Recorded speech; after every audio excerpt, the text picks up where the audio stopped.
the military was strategically moving men around to ensure that they couldn't, to kind of sever those bonds that they had with their like Japanese girlfriend or wife, right? So one of the examples they gave is before being married, if word got out that somebody was wanting to get married, or there was a number of men in a certain, regiment who wanted to get married, that they'd be, mysteriously deployed to Korea, and then after that sent home to the U.S. so that it left those vows unspoken, right? I think this is what the NAACP called acts of sabotage, or it might be the Chicago Defender. I can't quite remember. Okay.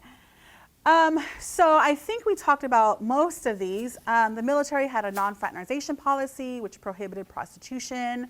The military often cited immigration law, acts of sabotage that Kenneth just spoke about. But also these relationships were debated and scrutinized, both in the kind of mainstream American press, but also within the Black press.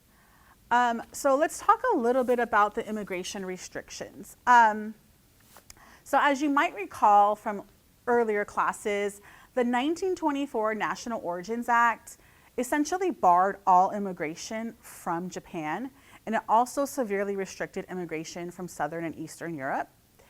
And so that was the immigration law of the time when World War II began. And then as we mentioned a few minutes ago, in 1945, Congress passes the GI Brides Act.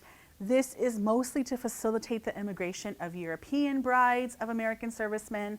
Japanese women are excluded because they are racially ineligible for citizenship.